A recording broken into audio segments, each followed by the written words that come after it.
Assalamualaikum warahmatullahi wabarakatuh. Ini adalah mata kuliah Bahasa Indonesia pertemuan ketiga, yaitu kalimat efektif. Nah, mari kita belajar tentang apa itu kalimat efektif. Jadi kalimat efektif ini adalah kalimat yang sesuai dengan kaidah-kaidah yang berlaku dengan memperhatikan ejaan yang benar, yaitu ejaan sesuai PUEBI, bukan EYD ya. PUEBI, Pedoman Umum Ejaan Bahasa Indonesia. Nah, untuk penggunaannya, kalimat efektif ini biasa digunakan pada tulisan ilmiah ya, seperti jurnal penelitian, makalah, laporan penelitian, bahkan skripsi saudara nanti juga harus menggunakan kalimat efektif. Kalimat efektif ini berbeda dengan kalimat yang biasa Anda temukan di koran atau di novel-novel. Beda. Nah, ciri-cirinya bagaimana? Ciri-cirinya seperti ini. Yang pertama, satu, memenuhi unsur gramatikal atau subjek dan predikat. Contohnya ini. Pemerintah membangun posko bagi para pengungsi. Subjek itu sama dengan siapa, predikat itu sama dengan mengapa, atau lebih mudah saya ganti kata ngapain. Siapa, ngapain. Siapa? Pemerintah. Ngapain? Membangun. Siapa? Pemerintah. Ngapain? Membangun. Jadi subjeknya adalah pemerintah, predikatnya membangun. Objeknya posko, bagi para pengungsi itu keterangan. Nah, ada kalimat ini. Bagi mahasiswa yang mengikuti kuliah harus memiliki buku. Kemudian kalimat berikutnya, mahasiswa yang mengikuti kuliah harus memiliki buku. Mana yang betul? Atas atau bawah? Yang atas, bagi mahasiswa yang mengikuti kuliah itu bukan subjek, itu keterangan. Ya. Kalau yang bawah, mahasiswa yang mengikuti kuliah itu subjek, harus memiliki predikat, objek buku. Nah, bedanya apa? Kalau yang atas itu ada kata bagi. Bagi mahasiswa yang mengikuti kuliah itu keterangan karena ada kata bagi. Sedangkan yang bawah, subjeknya adalah siapa? Mahasiswa yang mengikuti kuliah. Tuh. Kemudian yang berikutnya, di koperasi ini dan koperasi ini, mana yang betul? Yang bawah ya, karena yang atas itu keterangan. Di koperasi ini keterangan akan mengadakan rapat anggota tahunan. Nah, kalau yang bawah subjeknya adalah koperasi ini. Koperasi ini ngapain? Akan mengadakan. Predikatnya akan mengadakan. Jadi tipsnya adalah hindari penggunaan preposisi atau kata depan di depan subjek karena akan menghilangkan unsur subjek. Kemudian yang kedua, soal itu mahasiswa kurang jelas. Subjeknya yang mana? Subjeknya adalah soal itu mahasiswa. 2. Subjeknya ada 2. Yang berikutnya, soal itu subjek, bagi mahasiswa keterangan, kurang jelas predikat.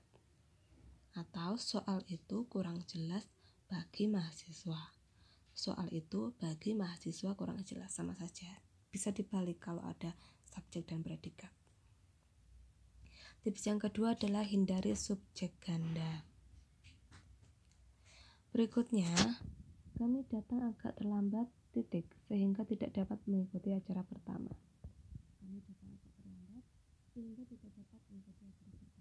Yang betul yang bawah, tanpa titik. Kami datang agak terlambat, oleh karena itu, kami tidak dapat mengikuti acara pertama. Nah, kalau pakai titik, kata hubungnya adalah oleh karena itu. Ini juga, sedangkan itu tanpa titik. Kakaknya membeli alat tulis, sedangkan dia membeli mainan. Tanpa titik ya. Kemudian yang berikutnya, kakaknya membeli alat tulis, akan tetapi, dia membeli mainan. Itu kalau pakai titik. Nah, kita bahas soal yang pertama. Yang soal 1 ini, yang benar adalah kegiatan ini membutuhkan dana yang tidak sedikit. Hindari kata depan untuk. Soal yang kedua, penjelasan ini bagi mahasiswa kurang jelas. Soal yang ketiga, dalam menyusun laporan itu, saya dibantu para dosen. 4. Pembangunan ini berguna untuk menyejahterakan rakyat. 5. Dari hasil penelitian ini, terbukti bahwa serum ini tidak berbahaya. Atau, penelitian ini membuktikan bahwa serum ini tidak berbahaya. Yang keenam, kakaknya membeli motor Honda, akan tetapi saya membeli motor Suzuki. Itu jawaban yang soal nomor 1. Yang kedua, ciri yang kedua adalah hemat, tidak mengulang hal yang sama. Saya suka nasi goreng dan gado-gado. Saya tidak masuk kuliah karena sakit. Jadi hindari unsur yang sama pada kalimat majemuk. Banyak orang-orang datang ke STIMAS untuk mengikuti seminar. Para siswa-siswi SMAN 1 bertamasya ke Bandung. Hindari penjamakan kata jamak. Banyak sama dengan orang-orang, para sama dengan siswa-siswi, itu sudah jamak ya, banyak jamak, paras jamak. Yang kedua, hindari makna yang sama.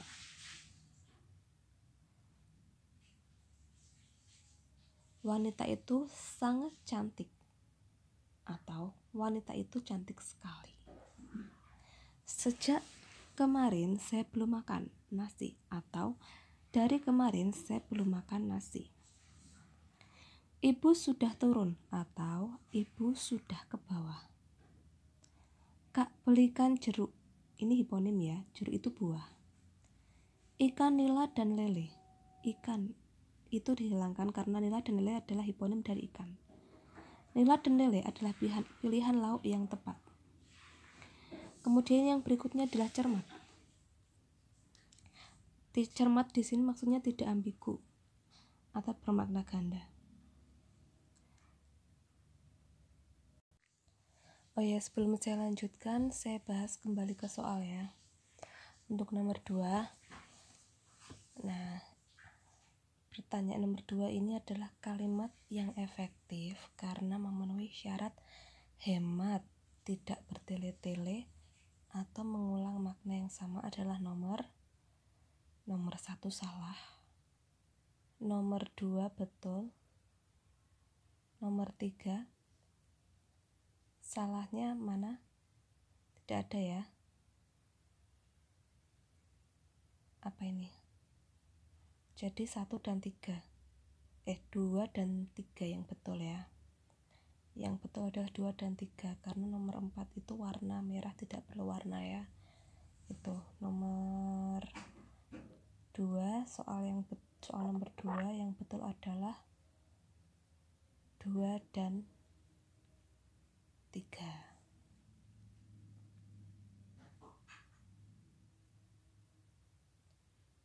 Oh, nomor 2 ya.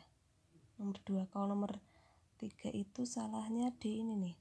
Mereka tamu undangan segera berdiri pada saat menyanyikan lagu Indonesia Raya. Nomor 2. Jawaban yang betul adalah nomor 2. Meskipun sudah tua, dia masih terlihat sangat cantik.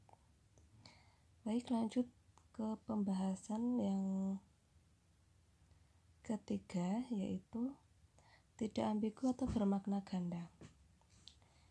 Mahasiswa perguruan tinggi yang terkenal itu mendapat beasiswa. Maknanya ganda karena yang terkenal bisa mahasiswa atau perguruan tingginya. Jadi, kalau membuat kalimat, jangan ambigu seperti ini.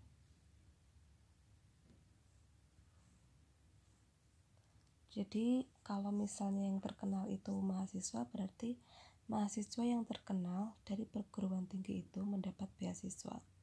Kalau perguruan tinggi yang terkenal, berarti mahasiswa yang kuliah di perguruan tinggi terkenal itu mendapat beasiswa. Lanjut ke pembahasan soal yang ini ya. Sumbangan ketiga donatur tersebut sudah disalurkan kepada fakir miskin. Itu ambigu atau maknanya ganda. Nah, sekarang yang ditanyakan adalah sumbangan ketiga. Berarti jawabannya sumbangan ketiga dari donatur tersebut sudah disalurkan kepada fakir miskin. Itu jawabannya. Kemudian lanjut ke soal yang maksud saya ciri yang berikutnya yaitu cermat. Maksudnya memilih kata atau diksinya harus tepat atau cermat, sesuai, sehingga menghasilkan makna yang sesuai. Contohnya kita beri di soal ini ya. Berilah tanda silang pada salah satu kalimat efektif yang tepat diksi atau pemilihan katanya. Yang betul adalah kalau satu harusnya tertabrak mobil, kalau yang C harusnya menyaksikan, kalau yang D harusnya bukan meledak ya. Ramuan jamu ciptaannya laris gitu, yang betul. Yang betul nomor 3 adalah B, gedung sekolah itu sedang dibangun. Kemudian yang berikutnya logis.